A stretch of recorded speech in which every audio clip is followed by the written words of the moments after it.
हे पितरांनो तुम्हाला नमस्कार करतो. ओम श्री गणेश देवताय नमः. ओम श्री कुळ देवताय नमः. ओम श्री गुरु देवताय नमः. ओम सर्वश्री इष्टलिंग देवताय नमो नमः. शिवशानात मित्रांनो, मी कडप्पा परत एकदा आपल्या समोर हजर आहे. माझ्या धर्मकर्म चॅनलमध्ये आपले सहर्ष स्वागत करीत आहे. मित्रांनो, पंचांगाचे आता आपल्या समोर सादर करीत आहे. मित्रांनो, आज शुक्रवार दिनांक 23 जानेवारी 2026, शालिवान शके 1947, संवत्सर विश्वावसु, अयन उत्तर, ऋतू शिशिर, मास माघ, पक्ष शुक्ल, तिथी मित्रांनो आजची पंचमी तिथी आहे. मध्यरात्री 1 वाजून 47 मिनिटांनंतर षष्ठी तिथीला सुरुवात होईल. वार शुक्रवार आहे. नक्षत्र मित्रांनो पूर्वा भाद्रपदा नक्षत्र आहे. दुपारी 2 वाजून 33 मिनिटांनंतर उत्तरा भाद्रपदा नक्षत्राला सुरुवात होईल. योग मित्रांनो परीक योग आहे. दुपारी 3 वाजून 59 मिनिटांनंतर शिवयोगाला सुरुवात होईल. करण मित्रांनो बहुकरण आहे. दुपारी 2 वाजून 11 मिनिटांनंतर बालव करण्याला सुरुवात होईल आणि मध्यरात्री 1 वाजून 47 मिनिटांनंतर कौलव करण्याला सुरुवात होईल. मित्रांनो, प्रमुख ग्रहांची राशी स्थिती पहाटे 5:30 वाजता अशी असणार आहे. सूर्य मकर राशीत असेल, चंद्र कुंभ राशीत, गुरु मिथुन राशीत आणि शनिदेव मेष राशीत असणार आहे. मित्रांनो, सध्या चंद्र राशीनुसार कुंभ, मीन व मेष या 3 राशींना साडेसाती सुरू आहे. या राशींच्या जातकांना साडेसातीचा त्रास होत असेल तर त्यांनी कृपया आपल्या जन्मकुंडलीसह ज्योतिषाकडे जावे आणि त्यांच्याकडून आपल्या जन्मकुंडलीतील शनी ग्रहाची पोझिशन तपासून पाहावे. जर शुभ स्थितीत असेल तर काही करण्याची गरज राहणार नाही, पण अशुभ स्थितीत असेल तर शनी देवतेची आपल्याला धार्मिक सेवा करावी लागणार आहे. मित्रांनो मित्रांनो मुंबई भागातील सूर्योदय असतं याप्रमाणे. सूर्योदय सकाळी 7 वाजून 16 मिनिटांनी असेल तर सूर्यास्त सायंकाळी 6 वाजून 25 मिनिटांनी असणार आहे. मित्रांनो, गोचर ग्रहांची सद्यस्थिती सुद्धा जाणून घेऊया. सध्या अस्तंगत ग्रहांमध्ये मंगळ ग्रह 10 नोव्हेंबर पासून, शुक्र ग्रह 14 डिसेंबर पासून, बुध ग्रह 3 जानेवारी पासून अस्तंगत झालेले आहेत. वक्री ग्रहांमध्ये गुरु ग्रह 11 नोव्हेंबर पासून वक्री झालेला आहे. हे चारही ग्रह आपल्याला काय फळ देतील हे देखील ज्योतिषी आपल्या जन्मकुंडलीच्या माध्यमातून समजावून सांगतील. मित्रांनो, या पंचांगाच्या आधारे आता आपण आजच्या पूजेसाठी लागणारा संकल्प सोडणार आहोत. तेव्हा आपण आपल्या उजव्या हाताच्या तळहातावर एक पळी पाणी, थोड्या अक्षरात एक फुल वा फुलाची पाकळी घ्या आणि हा छोटासा संकल्प म्हणायला सुरुवात करा. मित्रांनो, हरोम शिव शिव शंभोराज्ञा प्रवर्तमानसत ब्रह्मणो द्वितीय परार्धे श्वेतवराह कल्पे वैवस्वत मन्वंतरे कलियुगे प्रथम पादे जम्बूद्वीपे भरतवर्ष भरतखंडे मेरू दक्षिण दिग्भागे महाराष्ट्र देश व्यवहारिक चंद्रमय शालिवान शके 1947 प्रभाव षष्ठे संवत्सरामध्ये विश्वासु नाम संसार उत्तरायणी शेष ऋतू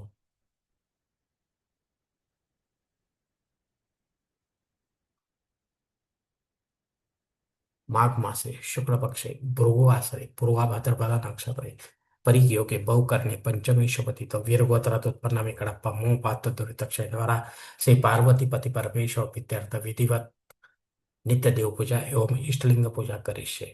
मित्रांनो, याच ठिकाणी संकल्प संपलेला आहे. तेव्हा आपण आपल्या उजव्या हाताच्या तळहातावरील संकल्पाचे पाणी समोरच्या निर्मलाच्या थाळीत सोडून द्या. मित्रांनो, या संकल्पाची वेळ मर्यादा दुपारी 2 वाजून 11 मिनिटांपर्यंत आहे.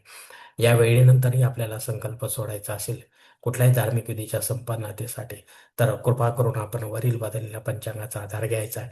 नवीन संकल्प तयार करायचा आहे, तर संकल्पात आपण करत असलेल्या धार्मिक विधीचा उल्लेख अवश्य करायचा आहे. तेव्हाच आपली धार्मिक सेवा संबंधित देवतांपर्यंत पोहोचेल आणि त्यांचे आशीर्वाद आपल्यापर्यंत पोहोचतील. आपले जीवन अधिक सुखमय बनेल.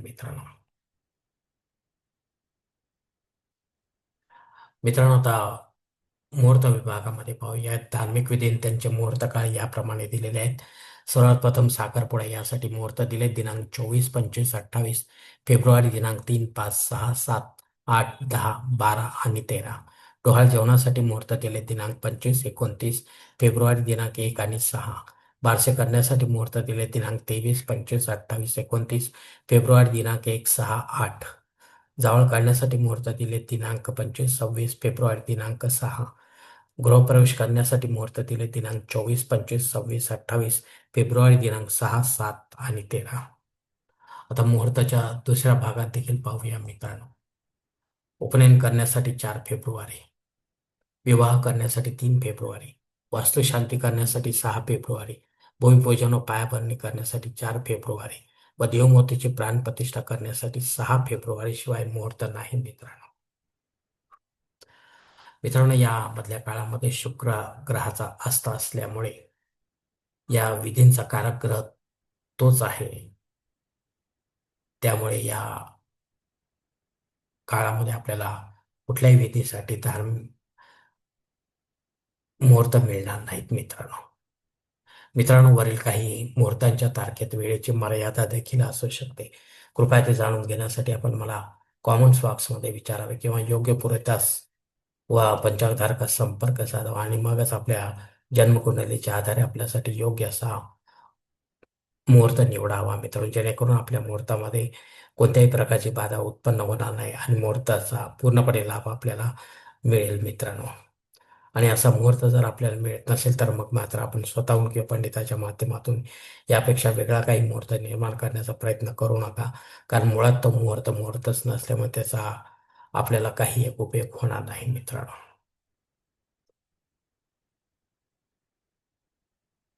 मित्रांनो, आता पंचांगात इतर काही महत्वाची जी माहिती ती आता आपण पाहणार आहोत. पंचांग शुद्धी मित्रांनो दुपारी 2:34 पासून ते मध्यरात्री 1:47 असणाऱ्या या थोड्याशा काळामध्ये इतर वेळेला अशुभ स्थिती आहे मित्रांनो. जर आपल्याला हवी असेल ही हा पंचांग शुद्धीचा काळ आता आपण घेऊ शकता. दिनविशेषमध्ये वसंत पंचमी आहे मित्रांनो. या दिवशी आपल्याला देवपूजेनंतर देवघरातच चौरंग मांडून त्यावर वस्त्र वगैरे टाकून रती आणि कामदेव यांच्या प्रतिमेचे पूजन, पंचोपचार पूजन करायचे आहे मित्रांनो. आणि मंत्र जप देखील करायचा आहे. तेव्हाच आपली मनोकामना पूर्ण होईल मित्रांनो. या पूजेचा विशेष फायदा म्हणजे पती पत्नीमधील तणाव किंवा अबोला जर असेल किंवा प्रेम नसेल तर ते उत्पन्न करणे, दोघांची मैत्री घडवून आणणे हाच या पूजेमागचा उद्देश आहे मित्रांनो. मित्रांनो, मध्यरात्री 1:47 घबाड योग आहे. हा अत्यंत चांगला योग आहे. याचा अनुभव आपण घेऊ शकता मित्रांनो. याचा फायदा म्हणून आपल्याला डबल टिबलही होऊ शकतो मित्रांनो. पंचमी श्राद्ध कर्म आहे.